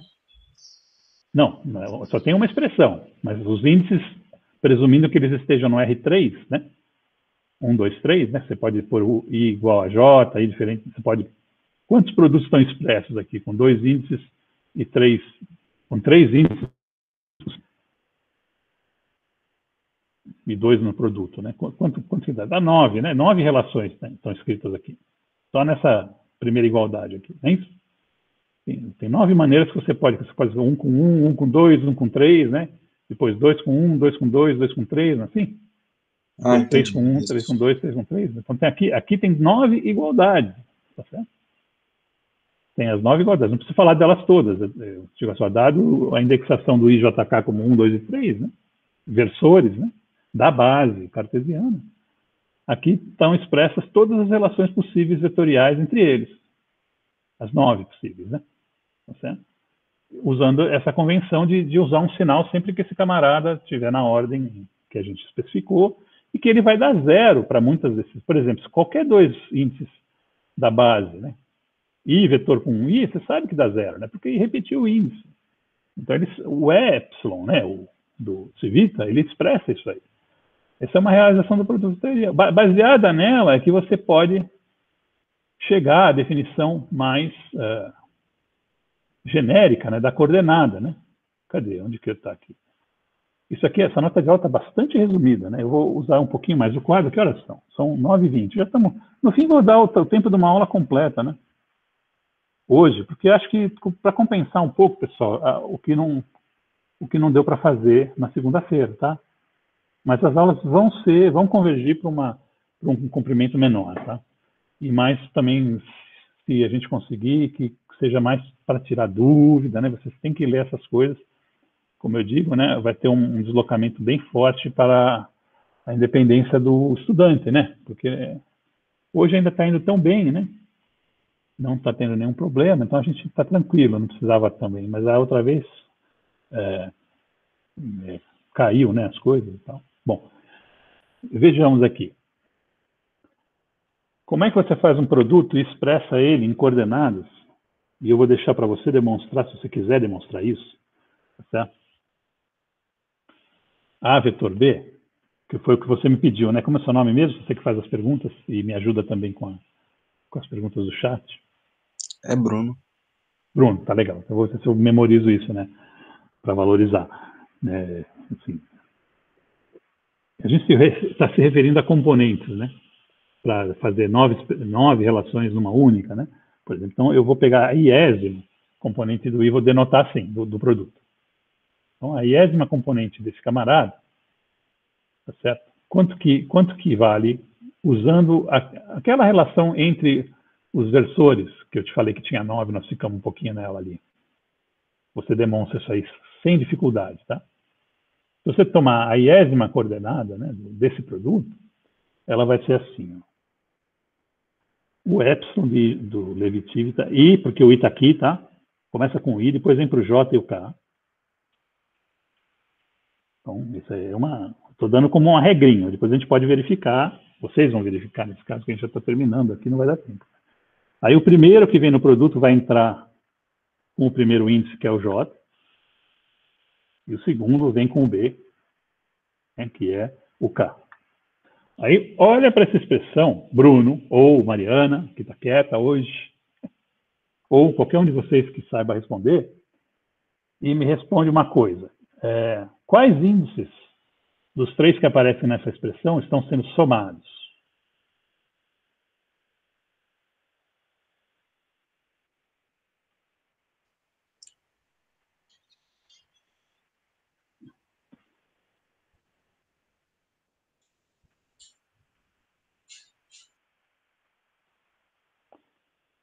Diga para nós, eu deixo você pensar um pouco. Não precisa ser você, Bruno, tá? Pode ser qualquer outro colega seu, você já falou, você manifestou bastante, né? Deixa eu ver quantos ainda tem aqui no chat, porque hoje você sai às 9h30 daqui, eu prometo, não vamos ficar 10 horas com um negócio de signo, né? O David está aí, David? Cadê você? Hoje ele não Eles veio. responderam aqui no chat que o J e já. o K. Tá. Esse negócio de responder no chat, eu tenho que me acostumar. Quando eu faço a pergunta e fico quieto, não tem segredo nenhum eu avaliar o chat aqui, né? Que aí eu não estou prestando atenção em outra coisa, mas... Professor, mas eu não estaria somando em I aí, nesse caso? Por que não? Quem está falando? É a Adélia. Para mim, a tela não entra, só no filminho que vai entrar. É o seguinte, se você estiver no modo apresentação, aí eu tenho mais informação, mas é que como o meu... Eu ainda vou ver ajustar essas coisas, eu não consigo fazer uma apresentação dessa no modo apresentação. Adélia, por que o índice I não está somado? Não, eu estou perguntando assim, eu não certo a expressão, como eu não tenho a soma, nesse caso, como você colocou I depois do parênteses, não seria certo que eu estaria falando que eu estou somando JK em I? Exatamente. Não em I. Não em I. O I, o J e o K são índices independentes, tá? Isso também é outra coisa que é preciso apontar, porque vocês estão começando com isso agora, né? Então, o I, o J e o K, eles podem variar de forma independente. Todos eles podem correr o conjunto 1, 2, 3. Essa é uma regrinha também, tá? A gente vai especificando esses detalhes conforme a gente ou vai estudando ou vai perguntando para o professor, né? Tá certo? Então, essa é a convenção, tá bom? Então, aqui você também... Quantas relações eu tenho aqui? De novo, a mesma pergunta. E aí, Bruno? 9?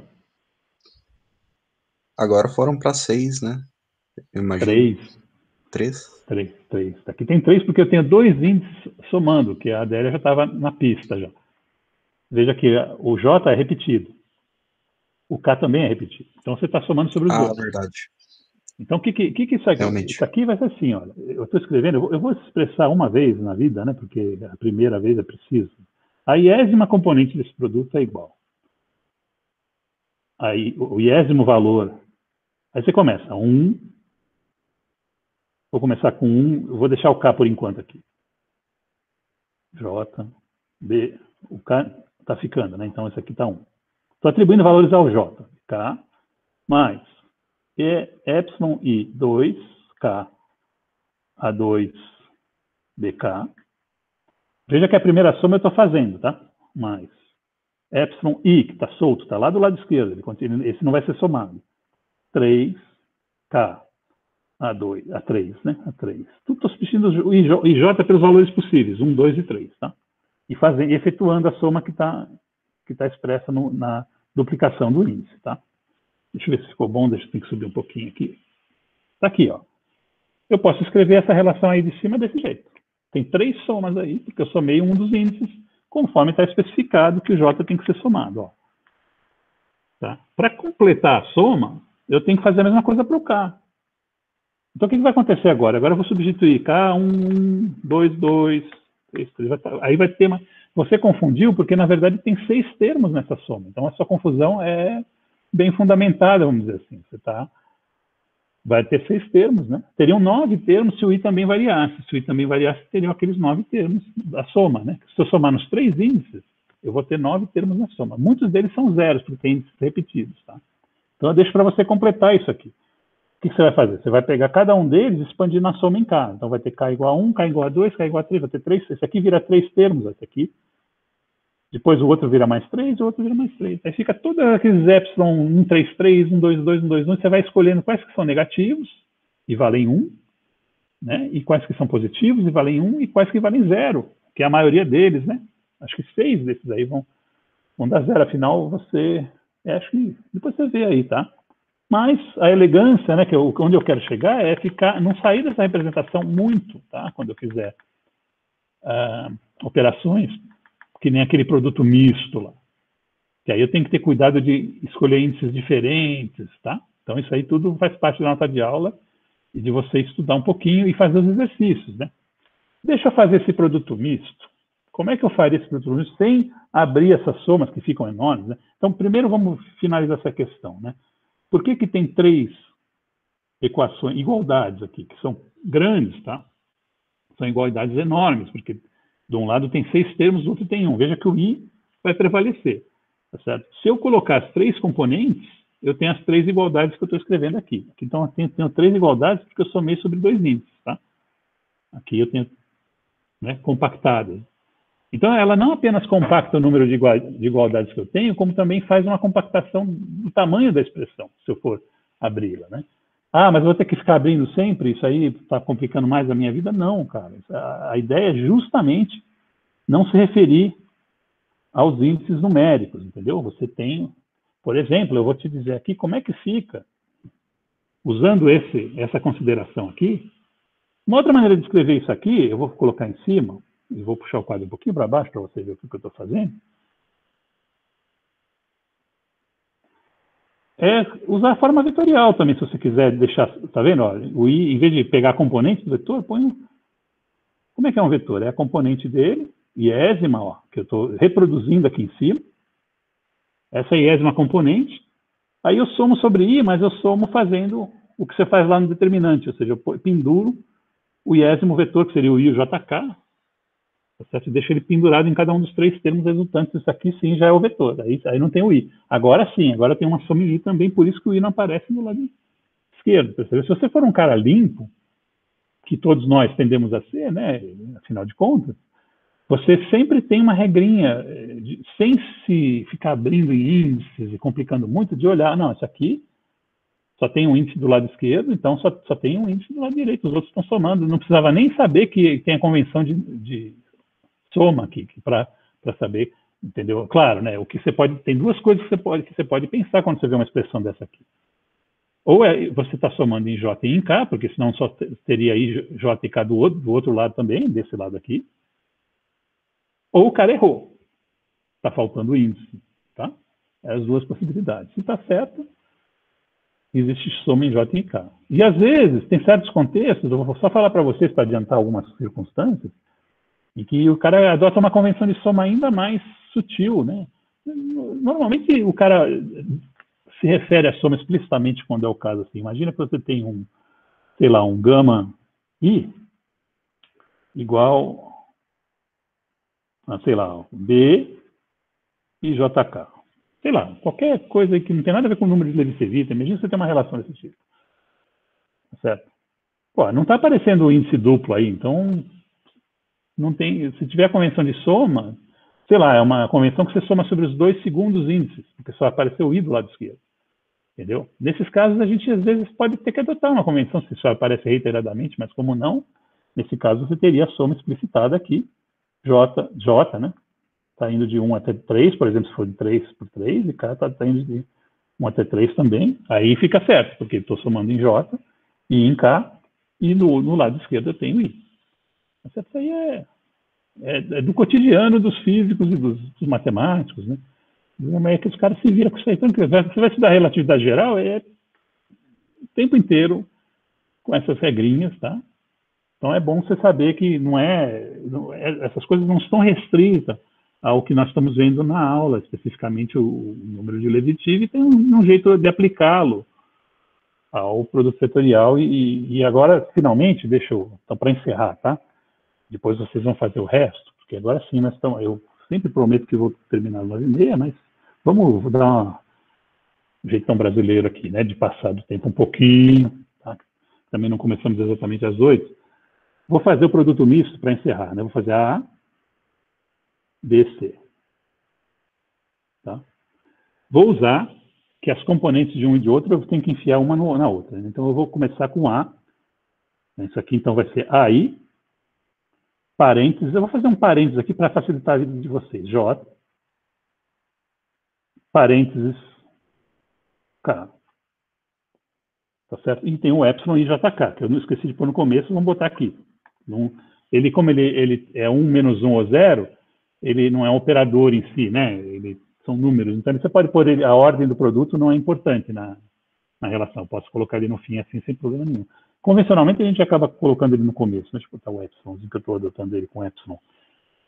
Mais assim, né? Tá certo? Quem que vai dentro desse parênteses? A componente J desse cara aqui. A componente K desse cara aqui. Então, aqui eu tenho AI. Vamos colocar, então, ele do jeito que eu propus antes, nessa linha, e vou subir um pouco o quadro, porque eu quero estender, tá? Eu tenho AI,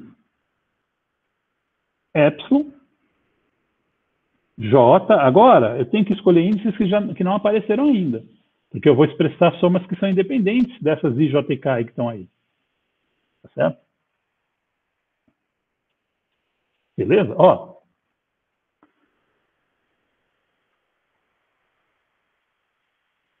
Isso aqui tem algo errado, né? Tem algo errado. Está faltando... Veja que eu estou somando nos 3 índices, né? Epsilon e JK, parênteses J,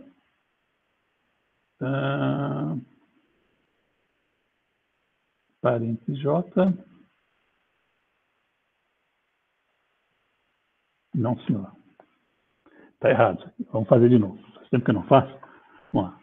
Como é que é? AI, BJ, né? É a componente K. Então, isso aqui vai dar... A componente I tem que ficar por último, né? Então, isso aqui vai ser a iésima componente desse cara aqui. Então, I, J, K. Tá certo? A componente I desse produto aqui. Tá certo? Tá claro isso aí? Aqui tem um produto vetorial. Tá? Aqui dentro desse parênteses tem um BC. Tá? Então é AJ, BCK, tá certo? Isso aqui é o epsilon e JK. E a iésima componente disso aqui, tá?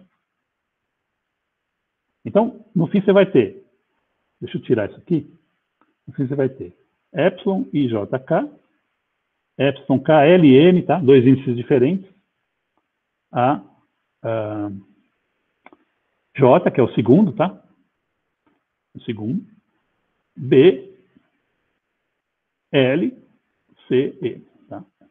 Veja, deixa eu puxar o quadro para baixo de novo, que agora ficou pequenininho, né? Olha como fica pequenininho. Vai mostrar você mesmo, que eu fiz um shortcut, porque eu já sei usar isso aqui, né? Eu não vou ficar verificando de novo, que eu fiz há 30 anos na graduação, você me perdoe, né? Que você sempre acaba tendo esse tipo de produto. Olha, como você está pegando a iésima componente, tem que fazer isso aqui, o I não está somando em lugar nenhum aqui. Ó. O I aparece nessa primeira entrada aqui e não aparece mais em nenhum outro lugar, tá certo?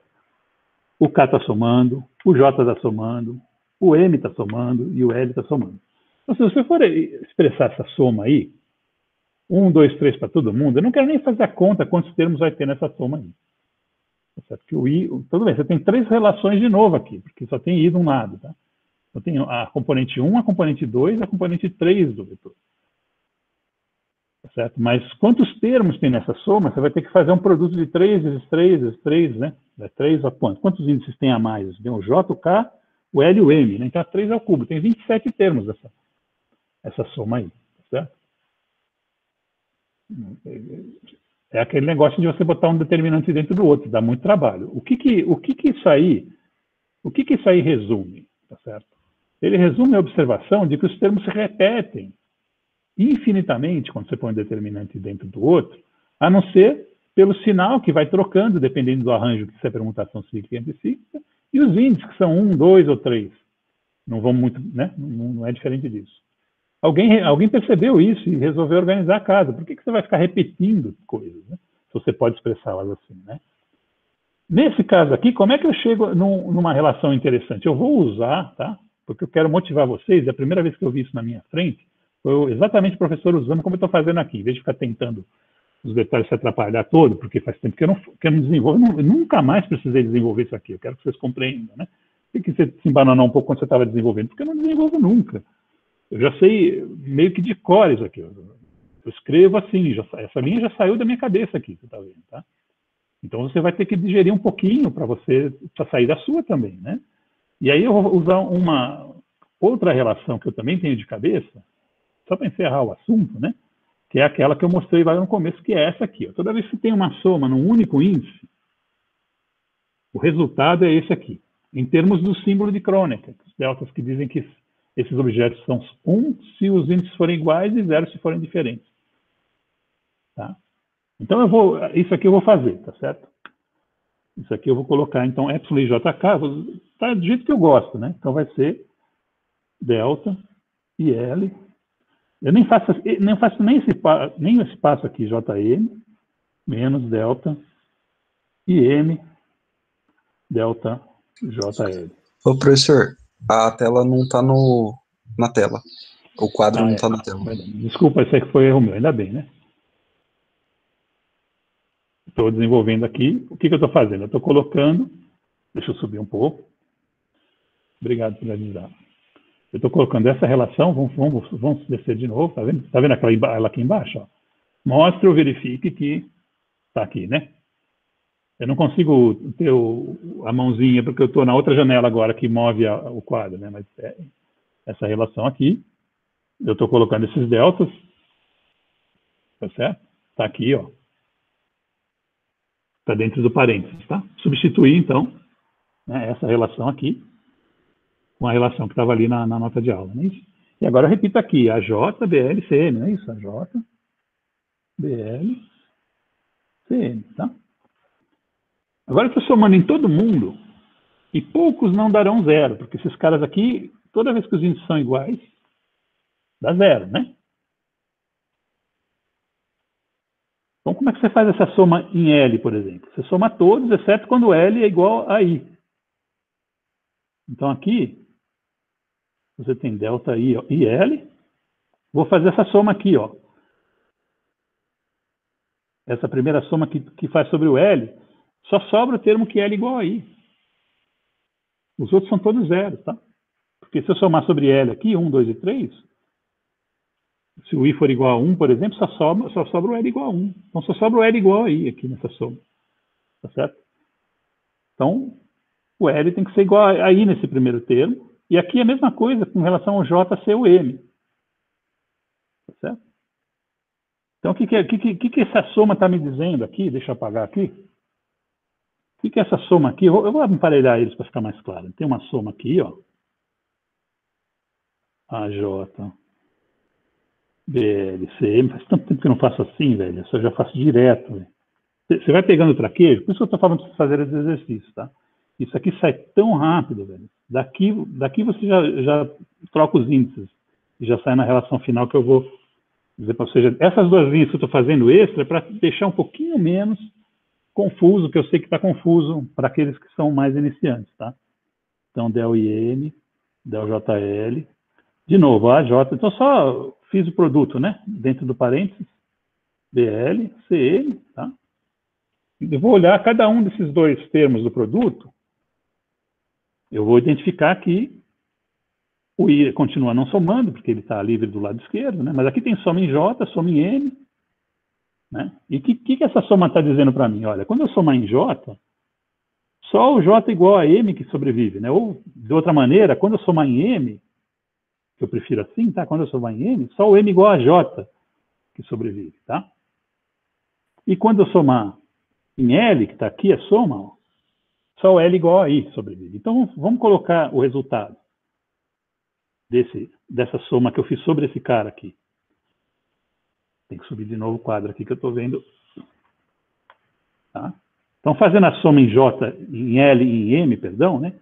Então, primeiro, o L vira quê? O L vira I, né? Então, vai ficar AJ, BI, tá? Porque a soma em L virou I, fez o B virar I, certo? E o M virou J, então ficou CJ.